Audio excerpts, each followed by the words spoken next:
It's been a while, but we're back here, and wow, what a crazy season. And what a crazy turn of events in the past 3 days.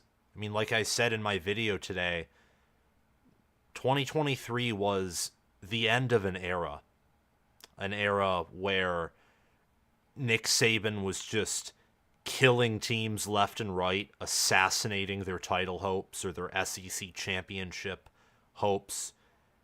An era that was, look, full of controversy from the beginning to the end, whether it was name, image, and likeness compensation, whether it was the BCS system, the 14 playoff, but a system that many people are reminiscing about. Many of the same people who were complaining about its inadequacies are now wishing that we were in that same time frame.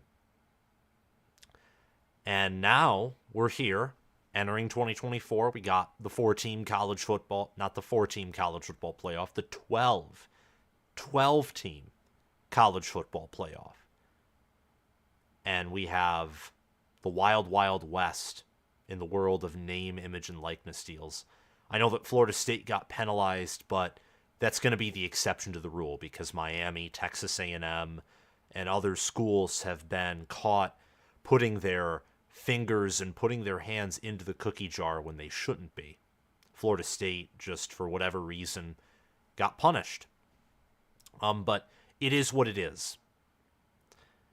And it was also an era that Nick Saban, his legacy wasn't just because of his multiple national titles, but also the fact that his assistants reigned. I mean, Steve Sarkisian went to the playoffs this season.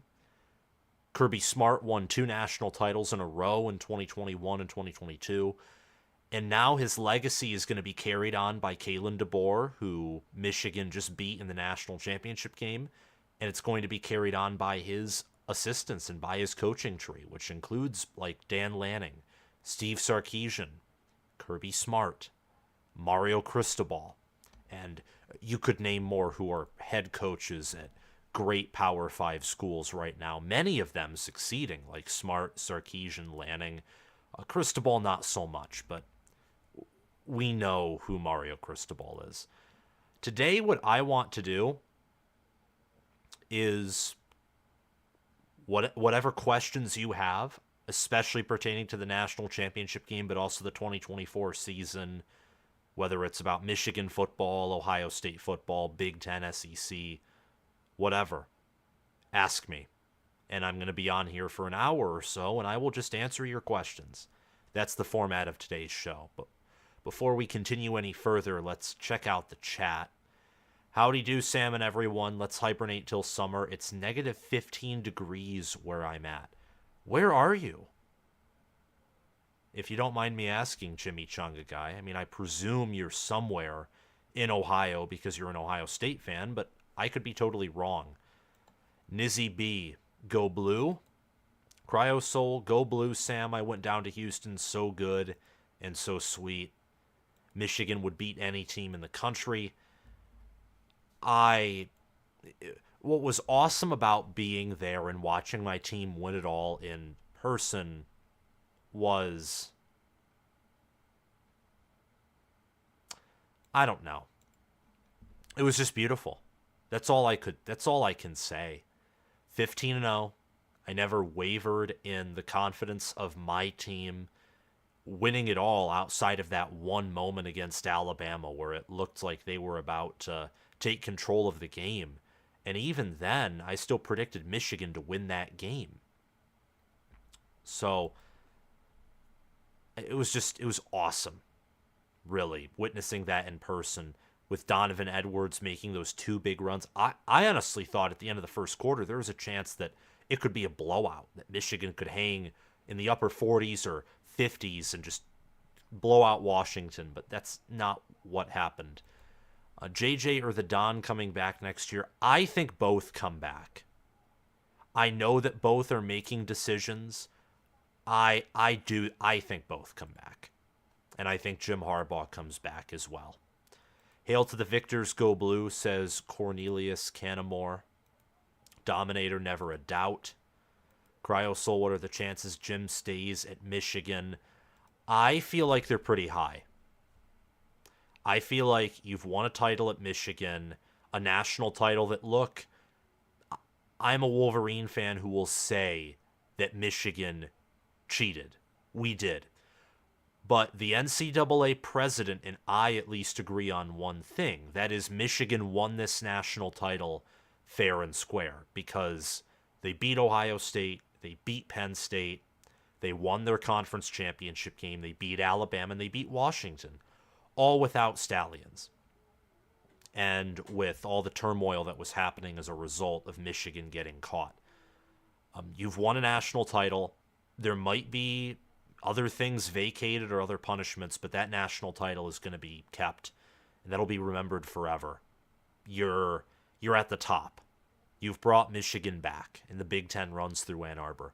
Why go to the NFL? I have an interesting theory about the NFL, and that's going to be your quality of play in the NFL is going to diminish, and it's going to be harder to coach. It doesn't have much evidence behind it, but I think the fact that with the transfer portal, you're getting a lot of movement between players and not a lot of players are content with being developed, I think you're going to see players and prospects that aren't as good as the ones who are being drafted pre-NIL. That's a theory of mine. I don't know if it'll play out. I don't even know how to collect data and prove that theory, but one day I might. But to get back on topic, I think Jim Harbaugh stays at Michigan. Cornelius Canamore, how many wins do you project Michigan to earn in 2024? This is difficult, but I'm going with 10, 11, or 12 regular season wins, roughly. I'm not going to reveal my official way too early predictions until next week. They're almost done for the Big Ten. I have to get my way too early top 25 going. Although I mainly want to focus on power rankings next season. I love power rankings. I don't like AP rankings. I think from a preseason point of view, I might do them just because it's popular, but in the regular season, I'd probably just stick to power rankings if I gotta be honest. Wolvergeek, was Washington gassed into the national title game like TCU was last year?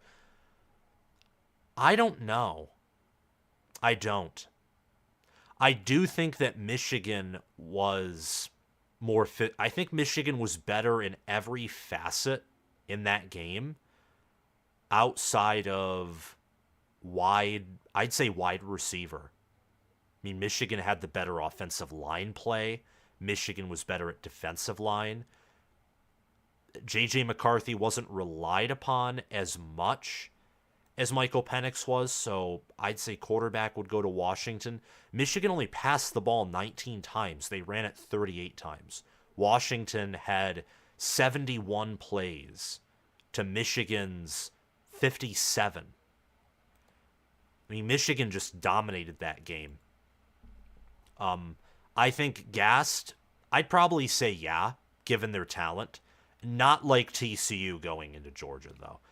This Washington team would handily beat last year's TCU team, but by no means would they play Georgia within 2 touchdowns, of course, as that Georgia team last year was elite like this year's Michigan team. You're in the middle of nowhere, Ohio, to the west outside of Columbus, cornfields and haunted houses. Why is it negative 15 degrees? It's interesting. Do you think Oregon makes the Big Ten championship game in year 1? I'd like to get through all of these questions, but the chat is getting backlogged. So I don't know if I'll be able to get to all of them, but I'm going to try. Nizzy B, do you think Oregon makes the Big Ten championship game in year 1? If so, do you think it's against OSU, Michigan, or some other team? I think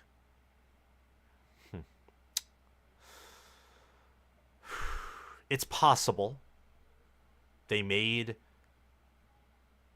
I mean, getting Evan Stewart at wide receiver, Dylan Gabriel at quarterback. They have a top 10 portal class right now. They also got in Dante Moore, so their quarterback room is going to be good. Their offensive line will reload. I don't know. I'm inclined to say that Penn State, Ohio State, and Michigan, a combo of those those three will match up in Indy. That's my inclination. And I think Penn State is better than they are this season, and I think that Michigan takes a step back. Ohio State, I'm not going to lie, I've been very impressed with how much they've retained their portal additions and some of the staff changes they've made. I don't know whether they're going to improve or take a step back. I could see them, just by the nature of, there's something about this season that left a bad taste in my mouth, and it wasn't just the bowl game. It was the offense, with how much returning production it had, looking that lethargic all season long. And the fact that Will Howard is, again, not CJ Stroud. But I think it's between Ohio State, Michigan, or Penn State. Oregon, that would be the fourth team in my mind. It's definitely the best team from the former Pac-12 that is in a position to win the Big Ten in year one or in the near future. Anthony Aldecua, I hope I'm pronouncing your last name right. San Diego, California, where the temperature is 69 degrees. Nice. I'd still be wearing the same outfit in that weather. Sweater, t-shirt. Name one other championship team that could have won it all without their coach for 6 games. 2001 Miami, because Larry Coker was not a good coach. 2020 Alabama was in 2019 LSU were teams that were insanely talented enough to win games without their head coach. Alabama did that in one game. Ed Orgeron is in my opinion, not a great head coach. The fact they went 15-0 with him was very impressive. And not a lot of teams, honestly. I mean, this Michigan team, because of those suspensions, and also because they controlled the national title game. They controlled Penn State, who's a top 10 team. They controlled Ohio State, although not as well, and they were a top 10 team. And it took them shooting themselves in the foot every quarter for Alabama to not lose in regulation. This is definitely not the best college football playoff era team, but it's definitely not the worst. It's in the middle. Moose 15-0. Let's friggin' go. We did it, Sam. Indeed. And Jeff McElrath, watching from the Philippines. Welcome in from the Philippines. It's good to see that you're, 5, 6, 7 time zones behind us? Oh, no, because that's crossing the meridian line. You're 15 time zones ahead of us. My apologies. But welcome in from the Philippines. Hey, Sam, I just watched CJ Stroud and the Texans dismantle the Browns. Game's still going on, but it's pretty much over. By the way, nice win. Thank you, SFS Inverted. And Stroud's a gamer. There's a reason he's my favorite college quarterback, and he's my favorite NFL quarterback. Texans are probably my second favorite team, just because I think the logo is funny, but more importantly because CJ Stroud is their quarterback. Jim Harbaugh would go to the NFL and try and win a Super Bowl, at least that's how I see it. I hope he stays, but he's been flirting already the last few years, so it's hard to believe that he won't. Yeah, we can agree to disagree on that. He definitely wants to win a Super Bowl, but my thought process is, I know Michigan was experience-laden. They used the COVID year, but Michigan did not have a top 10 talent roster, and they won it all. If you can continue to hire elite coaches and dig more into the NIL game, use the portal, and up your talent, I think that he maybe could win it all again. I mean, this team was the deepest team in the country. The deepest. I mean, our third-string offensive line, with a year of training, the third and some parts of the second-string O-line is what will be starting next season for Michigan. Almost the entire first-stringers outside of Miles Hinton, who was rotational at tackle, will be departing. They will probably be one of the best O-lines in the country next season.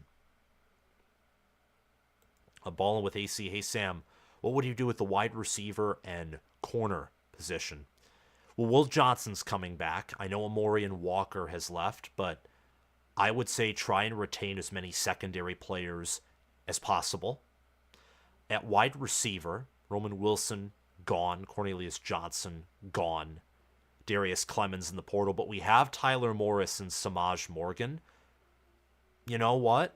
If Isaiah Bond can come to Michigan, pick up Isaiah Bond. Although I doubt that will happen, but go into the portal and get a good wide receiver. I'm hearing through reliable sources that JJ and Jim are 70% to come back. That's fantastic. I'm not trying to be biased, but I have Ohio State winning the Big Ten next year way too early, but we have been cooking. Yeah. Let's just say, I don't want to spoil too much, but there are what? 32 people on here, 10 likes. I have Ohio State in Indianapolis, but that is as far as I will go. You're going to have to guess as to whether I have Michigan or Penn State facing them in there. But like I mentioned, I think it's those top three teams. The fact that we were bringing almost everyone in our recruiting class is amazing. It is amazing. Ryan Day brought back 11 NFL players, draft eligible players. He brought back 11 of them. Igbuka, Henderson, Donovan Jackson.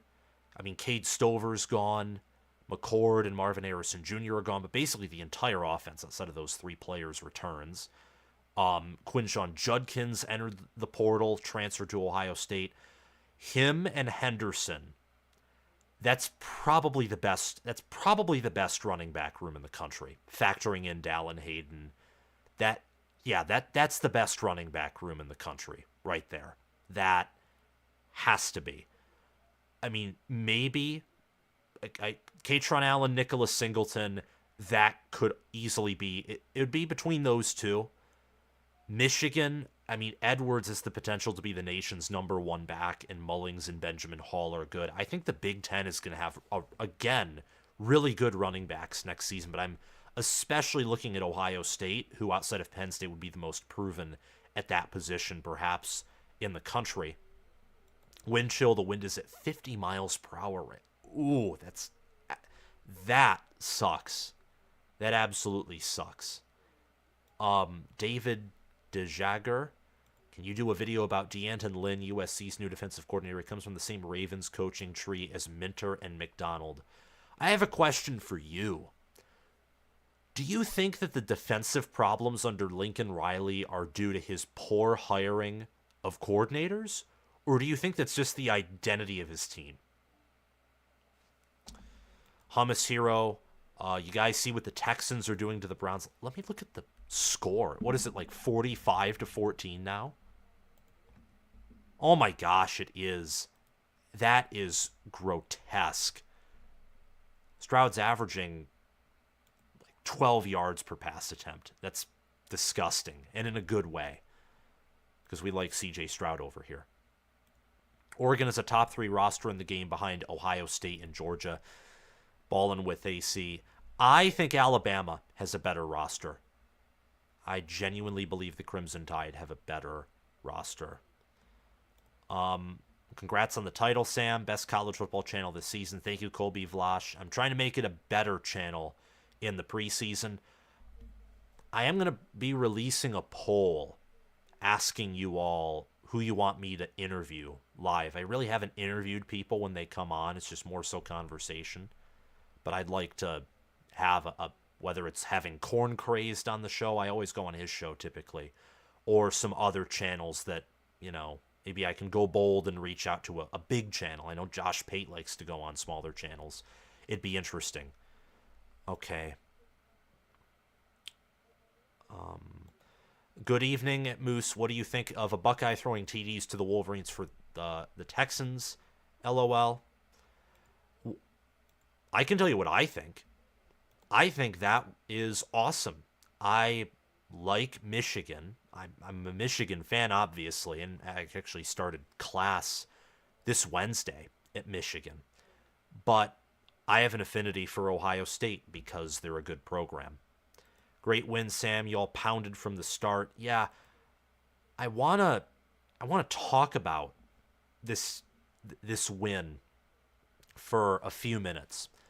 So my cousin and I, John, who's helped me a lot with this channel, basically has done much of my graphics. Not that I haven't done any of the graphics, but he's given me the ground rules, his suggestions, given me some templates to work off of. He makes my life much easier for editing. We get to the game an hour early, and it's packed. It becomes very evident that Michigan, probably in a for every one Washington fan, there were probably two Michigan fans. There's a 2-to-1 ratio for Michigan fans over Washington. It became very evident that there were more Michigan than Washington fans in NRG Stadium. And NRG Stadium was close to packed. I mean, it was full. It was awesome to see the players from a bird's eye view in a distance. You could see everything. Michigan's first drive, the 8 plays, 84 yards, 5 minutes of clock melted off. That was incredible. Like seeing the Donovan Edwards run and like he's finally broken free. That was surreal. Same with his 46-yard run. And what was so interesting is Michigan looked like Washington was trying harder than Michigan, but Michigan was just straight up the better team. And at times that was frustrating because Michigan would keep Washington in the game. This is a big summary. Keep Washington in the game until about mid-fourth quarter when Blake Corum punches in a run on a 5-play, 71-yard, 2-minute, 30-second drive. It was a surreal event. It really was. And the fact that Michigan, for the first time all season, ran for 303 yards, 8 yards per carry. Whether it's Penn State and Ohio State last season, Ohio State in 2021, Michigan finds ways to achieve some of its biggest wins by just abusing teams on the ground. And it's nice to see that Michigan won the biggest game outside of 2021 versus Ohio State in the Jim Harbaugh era, won the biggest game by sticking to their identity. And they did that in, I think, Jim Harbaugh's biggest win of his career at Michigan, which was in 2021 against Ohio State. Hummus here, I'll be the first to admit that I thought CJ would be a bust. He proved me wrong. It's weird but cool seeing Ohio State throw to Michigan. This may not be the best team of all time, but is the 2023 Wolverines the best story of all time? Gosh, I gotta think. It's a really good story. It is.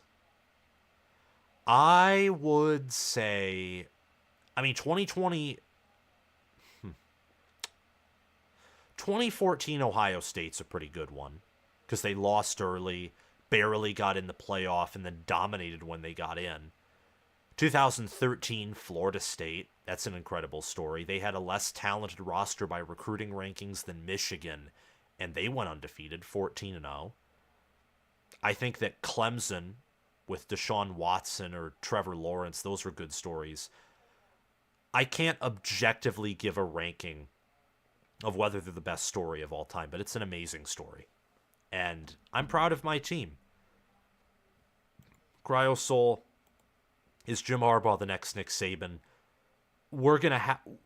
It would take him winning multiple national titles for us to even ask that question properly. For now, I would say no.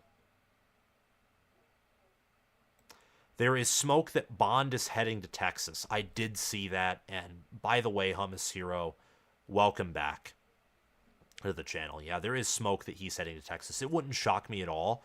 Isaiah Nair entered the portal. He's transferring to Nebraska, and Xavier Worthy's entering the NFL draft. I mean, they need a receiver. They do. Let me tell you about just Texas. Watching them perform against Washington told me every reason why I didn't think Texas was capable of winning it all this season. Number 1, Quinn Ewers. Number 2, Steve Sarkisian, constantly holding their team back. But it is what it is. Ohio State's 2 deep looks nasty. And to continue that, SFS Inverted saying, I just hope we don't pull a last year. That's going to be hard. And I will tell you why it's going to be hard. Because, look, oh my gosh, they already have the 2024 schedules loaded. That's insane. I remember when I saw the 2023 schedules loaded. This year went by so quickly. It's insane. Let me tell you. For Ohio State, Michigan, Ohio State will play 11:30. The problem with the Buckeyes is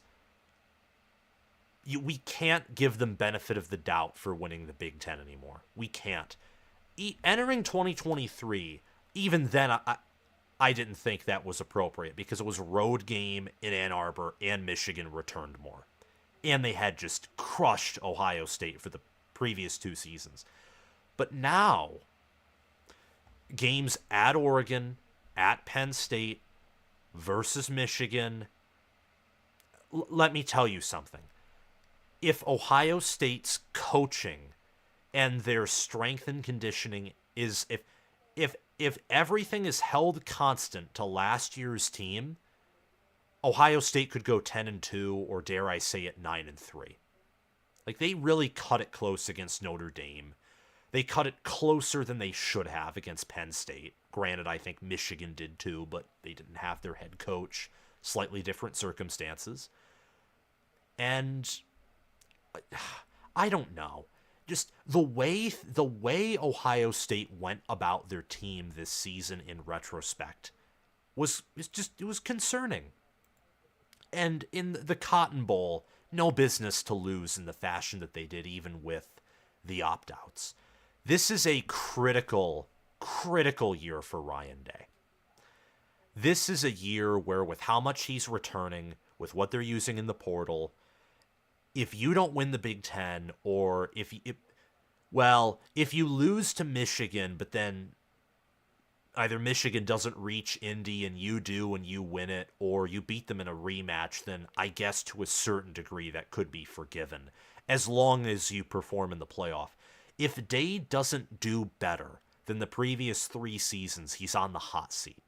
And with the schedule, the 12-team playoff, it won't be impossible, but it will be a challenge. It will. It wouldn't shock me if Ohio State was picked to finish behind Penn State and Michigan next season, and it was a projected Penn State versus Michigan matchup in Indianapolis.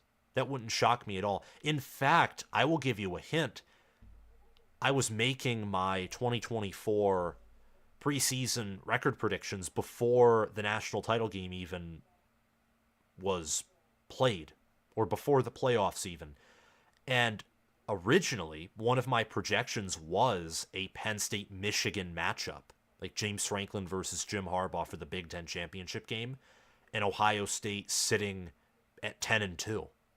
That was one of my projections. Now, it isn't. Ohio State's returned more, so I'm more optimistic about them than what I was a week ago. But there are questions about Ohio State, and they need to make more staff changes than just firing Parker Fleming, which is good, but not good enough. Or firing Perry Alagno, which to me didn't make sense. Because is he a great recruiter? No, but great developer, I think. We'll see how his replacement functions, but I think that you need to look deeper. I think you need an offensive coordinator. I think you need better strength and conditioning. I mean, Michigan will out-physical you every stinking year if you don't get a new strength coach. I don't think that's a controversial statement. Doesn't mean Ohio State can't win, because there's a chance that next season Michigan's so depleted at parts offensively that even if they slightly out-physical Ohio State with home field advantage and with more experience and with better skill players, which Ohio State will always have better receivers than Michigan given how they recruit, maybe Ohio State can win. But they need to improve. They need to get better. Kobe Vlash lost faith in Penn State this year. Bless me. Hoping Nebraska can replace them soon in the Big Ten pecking order. Rule cooked Franklin when he was at Temple. Oh, yeah. James Franklin lost to Rule when Rule was coaching at Temple. That's funny. I think Nebraska next year is definitely going bowling. I think 7-5, 8-4, maybe 9-3 is in the pecking order. Their recruiting class is awesome. Their portal class is gaining traction. I didn't lose faith in Penn State this season because I frankly predicted them to go 10-3. I just thought they would lose an extra regular season game but win their postseason game. But I saw the Penn State being about the same team, slightly or maybe slightly better, but worse in record. I saw that coming. Because even though Penn State, I thought they were going to improve in the preseason, really they just stayed the same. Offense got worse, defense got better. I thought that Michigan and Ohio State were going to improve more than Penn State would improve, so that the gap would widen this season as opposed to last season. And I don't know.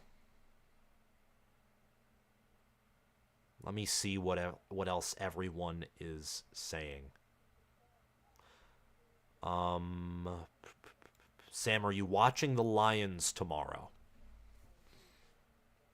Probably, at points, but I'm mainly a college football guy, and this week I was socially exhausted and going through some personal stuff, so I need to catch up on content.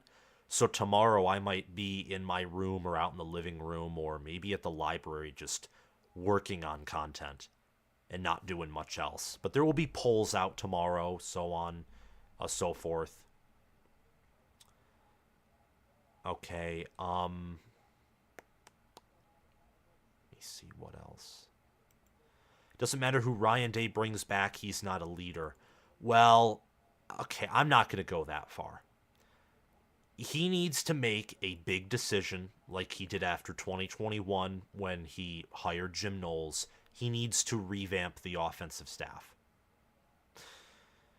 It was cute and it was good. It was actually elite when you were calling the plays in 2021 and when Ohio State was just doing well then. Here's the problem. You need to grow and you need to adapt. And the Michigan game and the pressure from that has obviously gotten to Ryan Day's head. Forcing runs when the run isn't there or when your offensive line is just utter gutter trash.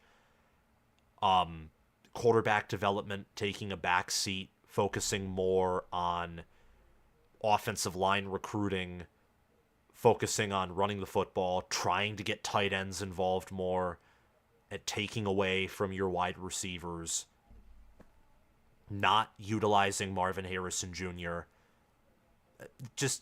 or being conservative rather than aggressive. I remember Ryan Day against Oregon went for it 5 times on 4th down. You would never get that here. Never.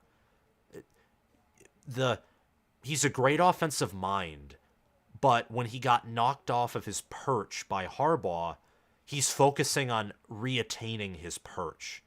And you can't juggle that and play calling at the same time. He needs an offensive coordinator. Y'all should go watch my video on that if you haven't already. I feel like most of you did. But I'm not re-upload it, but I'm hopefully that can get in the algorithm again, because I think that's still a relevant topic, a relevant video. 6 names. And I don't think any of them, outside of Ryan Grubb, who's went to Alabama, you could pick up Will Stein.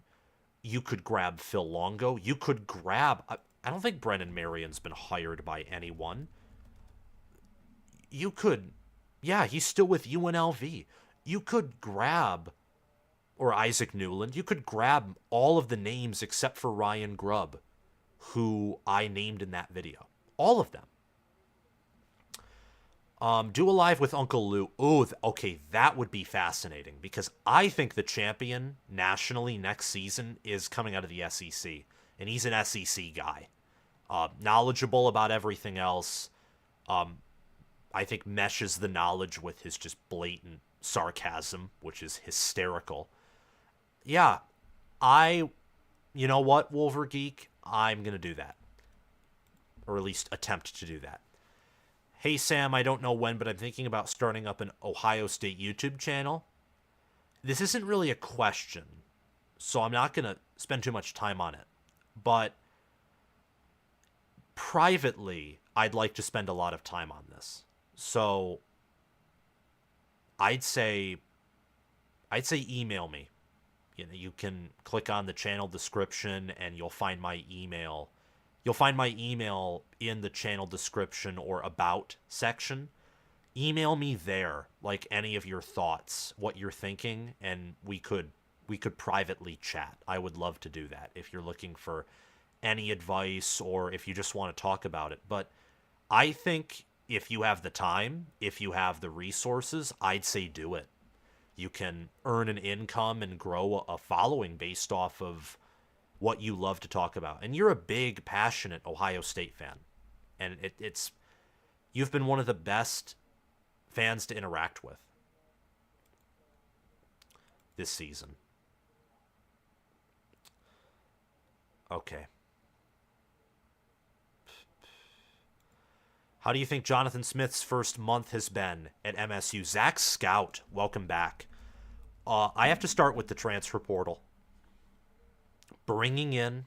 Oh, I'm going to have to sneeze again. This sucks. But bringing in... 24/7 Sports page has just been bad. It's like glitching all the time. But bringing in Jack Velling, Aiden Childs, this one offensive lineman from Oregon State, he's targeting Oregon State players. He is.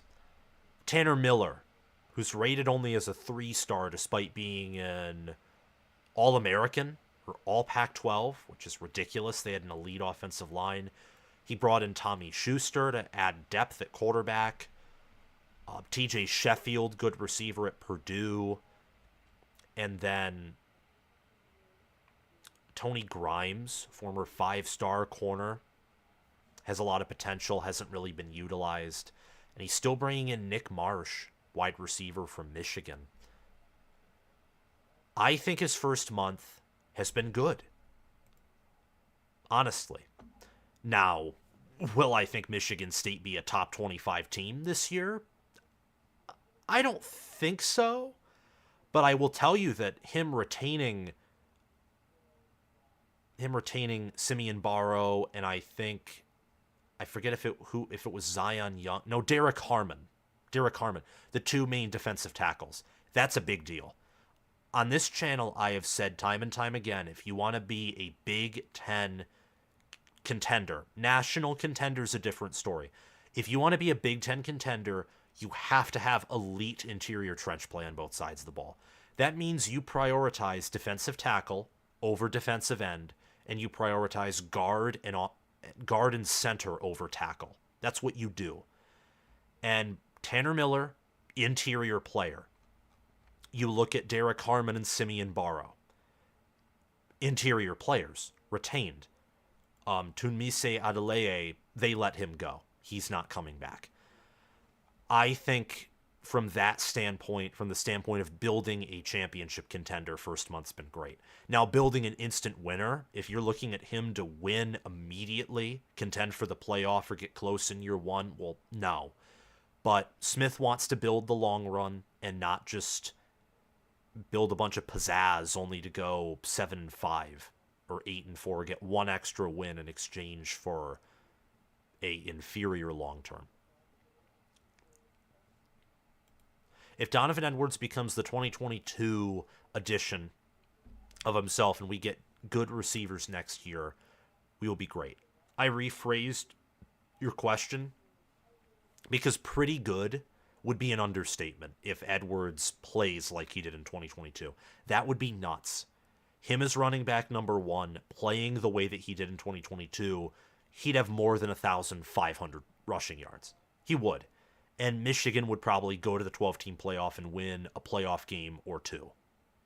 in my opinion. Okay. Ohio State will not lose to Michigan in 2024. It'll be an absolute blow. It's not going to be a blowout. It is not going. I mean, even in 21 and 22, when Michigan won decisively by 15 and 23 points, those games weren't by score. The 2022 game was a blowout, but it's not going to be a blowout. It's not going to be. No. I don't even know how you can say that at this point. I don't think you can say that right now. I mean, to Cryosol's credit, yeah, Michigan's returning most of their defense, and their offensive line is as deep as it gets. They're returning Loveland at tight end. They have a young elite, not elite's exaggerating, but high ceiling receivers. Tyler Morris or Samaj Morgan. Those are fast, athletic receivers. They have a higher ceiling than Cornelius Johnson, maybe a higher ceiling than Roman Wilson, in my opinion, especially Tyler Morris. And if he returns along with JJ, you're going to get that. You're going to get good chemistry between them.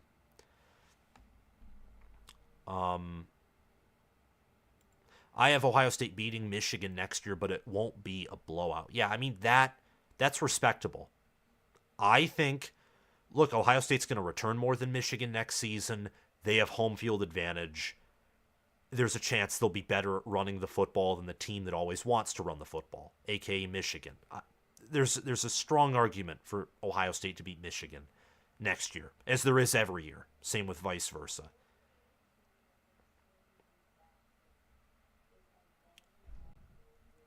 Okay. If Ohio State wins, it would be like last year's matchup, hard-fought game, but one team came out better. I would agree with that. And Denzel Burke and the entirety of the defensive line outside of Michael Hall Jr. is returning. So for Ohio State and Michigan, I think it's going to be those two battling for who has the number one defense in the country. I think it'll be between those two teams. The question and the concern that I have about Michigan and Ohio State is really their offense.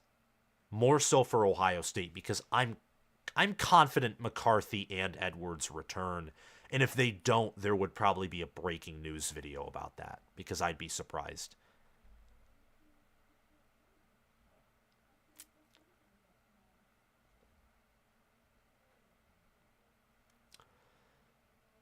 Mm,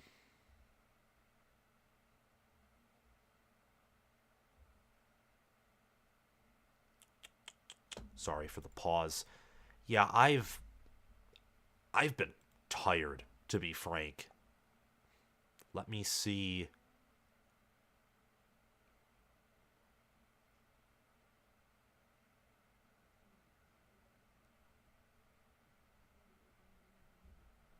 Okay. I have to agree to disagree with you, Sam. I'm not saying we'll be like Michigan last year, but I definitely think we improve more than you're thinking. Understandable. Okay.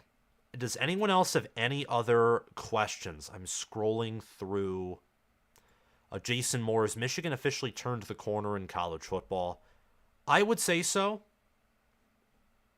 I mean, we've won the national championship. I'd say that's as good as it gets when it comes to turning the corner. But that's just me.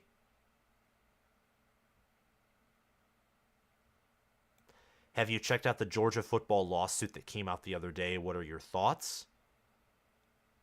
No, I haven't. What's that all about? And you asked one more question. Does Ryan Day need to do what Jim Harbaugh did after 2020? Totally change his ways.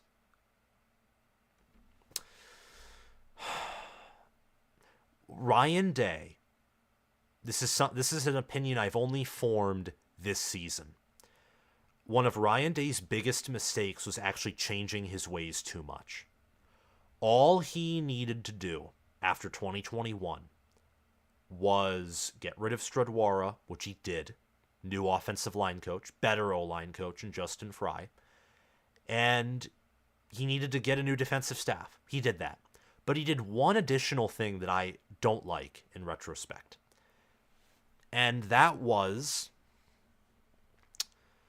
he changed the offense. He fundamentally changed the offense. If you don't believe me because Ohio State returned a lot of their 2021 players into 2022.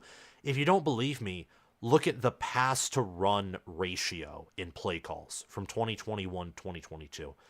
You went from a offense that leaned pass to an offense in 2022 that at times was almost too run heavy for its build.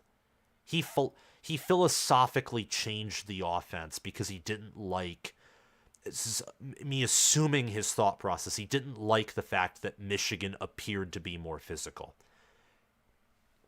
Because Ohio State in 2021 wasn't too one-dimensional. I mean, that offense was as good as it gets. That was a generational 2019 type LSU offense. The reason it wasn't better than that was the defense didn't help and the offensive line wasn't as good as 2019 LSU's O-line. If you gave 2021 Ohio State the 2022 Buckeye or 2022 Michigan, more specifically offensive line, maybe they beat Oregon, or their offense puts up bigger numbers. They probably run the ball better too, and the Michigan game is closer. I think what Ryan Day needs to do is he needs to get back to his roots, but divest himself from play calling. What that means is he needs to structure the offense like it was from 2019 to 2021, which is flexible to personnel and not stiff and not idealistic and not wanting to be like every other team in the Big Ten, but unique in an Ohio State way. But he needs to divest himself from play calling. He cannot call plays. Absolutely. P, big dog, congrats on the W. Hope we victimize DeBoer like you guys did next season. Oh yeah, Alabama has to go to your place. And Nico Iamaleava looked good against Iowa. I mean, he wrecked that defense. Well, I hope you do well too. It'll be hard to predict you to beat Alabama because I think DeBoer is awesome. But P, you're a Tennessee fan. The fact that you've been on this channel following me for a long time is incredible. I hope you guys get that win over DeBoer as well. And congrats on the win over Iowa. I mean, you owned that Hawkeye team. Okay, let me see what other comments there are. There aren't many more questions, but ask more questions, y'all, if you have any of them. I mean, really. Okay. Pete Kaimaku. Orgy or transfer quarterback if JJ leaves? If JJ leaves, you bring in a transfer quarterback to compete with Orgy and Denegal in that room. That's what you do. I would love for Orgy to start because I view him and Jalen Milroe as pretty similar. Ridiculously high ceiling, insane scramblers. Milroe is a much better passer, will probably always be a better quarterback. But if we can get Orgy to be a competent passer with his running, and our offensive line is good, imagine trying to stop that rushing attack. It would be a big challenge. A massive challenge. What makes you think JJ is coming back? Darren Talks Ball asks. It's the fact that he isn't, I mean, he's projected to be a first-round draft pick, maybe early second round. If you want to guarantee to be a first-round draft pick, you return for another season because he's not going to be taken inside the top 10. He's not. And he needs better footwork, needs better mechanics, needs to prove that he is not a system quarterback in a sense. I mean, this season he reminded me a ton of Stetson Bennett circa 2021 through 2022. A lot like that. Like that Stetson Bennett with a higher ceiling but an offense that isn't as suited to quarterback play and the passing offense as Todd Monken's was at Georgia. Shane Gilliam, if JJ goes to the NFL, do you think Orgy or Davis will start next season? Orgy has been put in more important game situations. I know as a Wildcat quarterback, and he only had like one potential pass attempt, and he took it for a run instead. Davis is right now with the practice squad. Orgy is actually on scholarship. So between those two, I'd say Orgy would have a better chance to start. but I think you'd want to bring in a transfer portal quarterback to compete with Orji and Denegal. About 2 years now, Big Dog. I mean, that's just nuts. That means you've been for on this channel since the end of the 2021 season or the beginning of 2022, which is just insane. It's crazy. I hope that this channel continues to grow. It'll be awesome to see you still on here months and years down the road. And Houston was amazing. I mean, food there was cheap compared to Michigan. Food in Michigan's much more expensive than it is in Houston.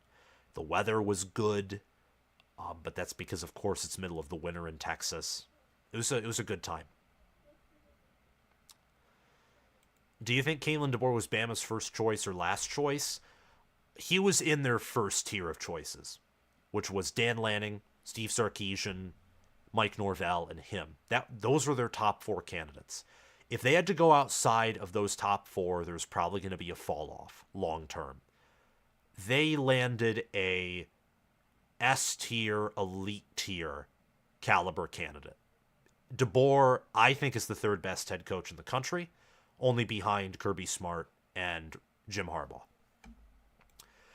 I disagree. The problem for Ryan Day in Ohio State is that top-level college defenses, namely Michigan, have caught up to defending his brand of pass-heavy offense. Okay, well, mainly Michigan. Look at Georgia in 2022. Full of NFL DBs, slice and diced. The problem for Ryan Day, look at Michigan in 2022. Stroud never ran that ball. If he runs against Michigan in that game like he did against Georgia, that could have changed the outcome of the game. Just that one difference. The fake punt stuff is total crap. That wouldn't have changed the game. But making a schematic change, like having Stroud design, run, or scramble against Michigan, who's typically had a problem defending mobile quarterbacks, that could have changed the game. The problem with Day is he no longer utilizes the full potential of his offense because he's trying to fit his personnel into a box. He didn't do that prior 2022. In 2021, they had an elite receiver room and a young running back. So what do? You pass to open up the run. In 2020, you have a great offensive line, just like 2019, but you no longer have J.K. Dobbins. You still pound the rock, and you use Justin Fields, and it's basically like the 2019 offense. So, but I understand what you're saying, because against top-level defenses, Michigan's, now for 3 years in a row, he struggled. And against Georgia, even in 2022, they got sacked 4 times. I mean, Stroud was getting pressured. They struggled to run. But that was a beautiful game plan. That was more so Ohio State's defense that cost them that Peach Bowl. Because Ohio State was finding ways to limit Georgia's offense at times. And at the end of the day, they just broke down. I think Day is overrated at this point. Consistently underperforms with the level of recruit they get. Some parts is bigger than... Some of parts, is bigger than the completed project for them. After the Cotton Bowl, I actually have a part of my brain that agrees with your point. But I am going to come out with my coaching rankings list, or at least delve into that. I don't know if I'd call Day overrated. I don't think I'd call him underrated, though. And entering this year, I was hammering that he was an underrated head coach. I think now he's properly rated. But, I mean, Day's only lost 3 Big Ten games. And with the way that he competed with Georgia in 22, the way he competed with Michigan this season, he's competed neck and neck. Game could have gone either way with 2 national championship teams. There's something about that where it's like people... I have friends who compare Ryan Day to James Franklin. And to a certain degree, it's fair. They both don't beat the teams they're underdogs to, or they achieve at the exact level or below the level of their talent. But Franklin, look, I just think that Day is a coach that's so close, and yet it almost seems oh so far to being at the top. So I'm going to be very cautious about calling him overrated, but I agree with your sentiment and where you're going. I think if he underperforms again in 2024, yikes, then it's time to be on the hot seat. Okay. On McCarthy's CSP, I think he's a terrific QB. Hope he develops one more year and then heads to New Orleans. I like his game. Takes care of the ball and has all the talent to succeed in the NFL. Yeah, he doesn't turn over the football much. And this season, he finished the year with let me see it. He did not have a good game in the national title, but he finished the year with an 88.2 QBR, nearly 3,000 passing yards, a 167.4 passer rating, had over 200 rushing yards, 3 rushing touchdowns, and he had much better pass. He completed 72.3% of his passes. So, I think that he's a phenomenal college quarterback. And if he returns next season, it would be between him and Milroe, in my opinion, for who's going to be the best quarterback in the country if he comes back. Because Penix, gone. May, gone. Williams, gone. Bo Nix, gone.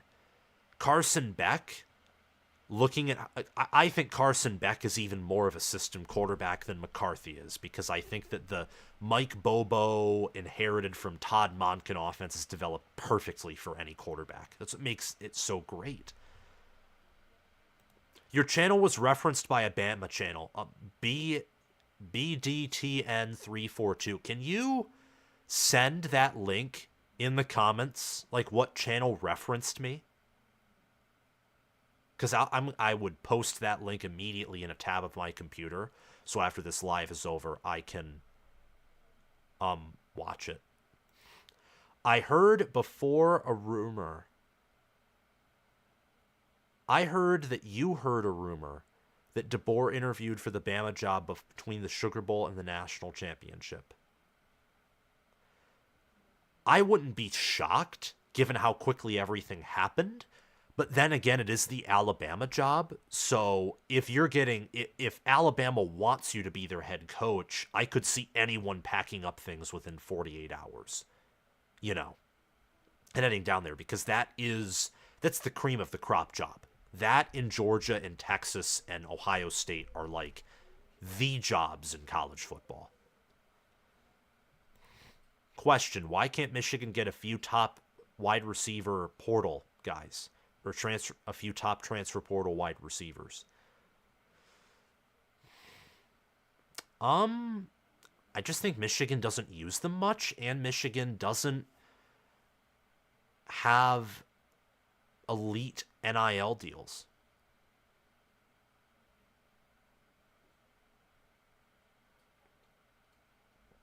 What Michigan player do you think is a breakout year? I'm thinking Josiah Stewart.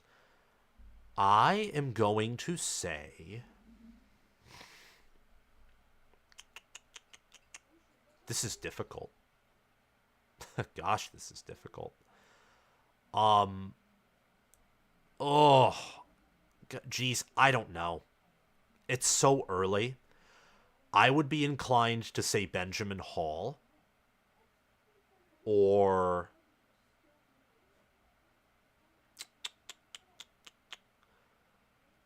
Ernest Hausman.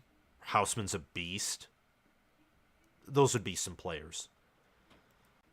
Question: does the loser of the OSU Michigan game in 2024 have an easier path to the national title game? The loser will likely get a bye week than a home game. Actually, it'd be the opposite. The winner, assuming the winner of the game also wins the Big Ten, the winner gets the bye. The loser gets the home game. But if you're asking, maybe no, yeah.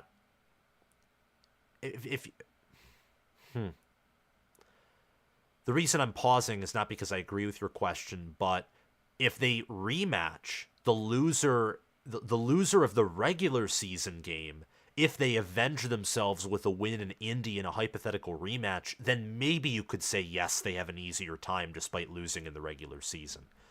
Just shows that the regular season for the top two teams in the conferences, as long as they finish top two, the regular season doesn't mean nearly as much as it used to. But the postseason matters even more now. Can the newcomers to the Big Ten play defense like Iowa, Penn State, and Michigan? I think Oregon can. Maybe USC if Lincoln Riley doesn't have a cultural problem on defense and D'Anton Lynn is as good as they say, which I agree. I just don't know if Lincoln Riley cares about defense because it's not just the DC, it's the head coach as well that determines how the defense or the offense with the OC is run. I think Oregon can. I think USC has the talent too. I think Washington and UCLA would need elite DCs or much better recruiting to play defense like that.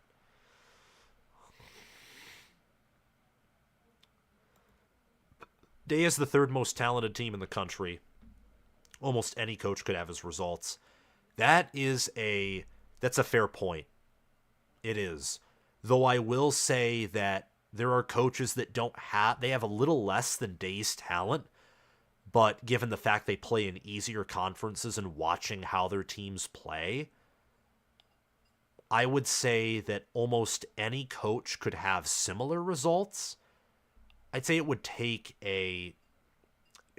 just the fact that it's been 5 years with him at the helm, and they've basically maintained exactly what Urban had toward the end of his tenure, I think is just good. But my perception could be tainted.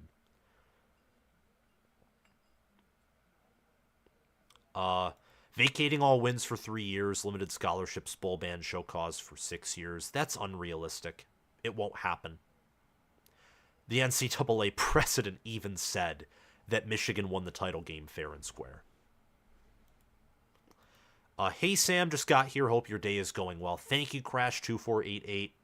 Thank you for being a Heisman Patreon and supporting the channel and also being on here on this live. I hope your day is going well too. What I mean by bye week is that they don't have to play in the Big Ten title game. The loser of OSU Michigan does not have to play the following week, hence a bye week. Oh, okay. Now I see what you're saying. My answer would still be no, because well, it depends. If the winner of OSU Michigan then loses in Indy, then yeah, you don't catch a break. But if the winner of the game wins in Indy, they get a bye week anyway. While the loser of the game, assuming they reach the playoff, has to play in the home away inaugural 12-team playoff quarterfinal with the 4v4 for the seeds 5 through 12, where 5 through 8 have home field advantage and 9 through 12 play away.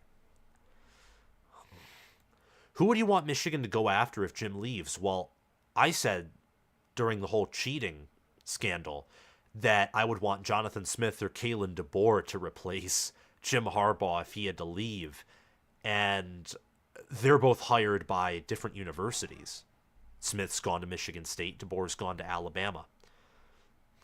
That'd be tricky, but I'd want Sharon Moore to be elevated after what he did for the program this season. Absolutely. Elevate him, bring in some outside members to fill in the staff if any inside members leave, but promote from within. Probably to Sharon Moore. I'd say definitely to him. Michael Valadez, hey Sam, congrats on Blue winning it all. I was so happy for y'all. I hope Big Red gives me that euphoria. There's a lot of opportunity next season. There's a chance for Nebraska to be 7-0 entering that Ohio State game on the road. Don't go after Matt Rule. He's a terrible coach and can't recruit. Trust me. I know that this year was bad with Matt Rule looking at times like James Franklin or Scott Frost in game management, but it's year It's year one. Just wait. I think 2024, the schedule once again is doable. In fact, I'd say it's one of the easier schedules for the Big Ten teams. If he doesn't go bowling next season, that's when I think you sound the alarm. But just wait one more year. I promise you it could be worth it. In the next 48 hours, Washington will name its next head coach in the next 48 hours, according to a Mike Vowell tweet. Do you mean to say Farrell? Mike Farrell tweet? I was kidding, haha. I just didn't want you to take him. Well, that's understandable. Okay, do you think this Michigan defense is one of the best defenses of this century, if not all time? I would say that on an average efficiency basis, on an average play, a game-by-game basis, this was the best defense since 2011 Alabama. I think 2021 Georgia and 2015 and 16 Alabama, their defenses had a higher ceiling. Maybe 2018 Clemson's defense had a higher ceiling, but I think Michigan played better than those defenses on an average basis, especially once you factor in that they didn't have the offensive skill players that either of those teams had. I mean, Michigan's defense had to do more than those defenses for the Wolverines to go 15-0. This is a awesome defense, and when you look at Michigan's depth chart, a lot of their defense comes back. But, I mean, Chris Jenkins, Junior Colson, Rod Moore, those are first or second round players. And then Jalen Harrell, likely a day 2 draft pick. And the defense does have a lot of players who are somewhat young and who will return next season. Key contributors like Will Johnson, Mason Graham, Braden McGregor, Rod Moore, they could return. Junior Colson declared for the draft. He's not coming back. But this defense is just incredible. It's incredible this season. Okay, just a few more questions, and then I'm going to get off because I'm getting tired. I'm not engaging in the way that I should be, etc. What do you think of Orgy's playtime in the playoffs and final? I thought it was genius. You have to find a way to confuse defenses, and Orgy is good at running the football. Are you going to be doing a dynasty on the new NCAA game? I don't know. Probably.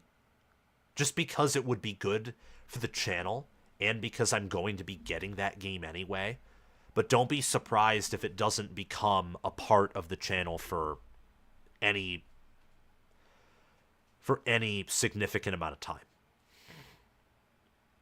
But thank you for that question, Pete. It's good. That's actually something that I should write down.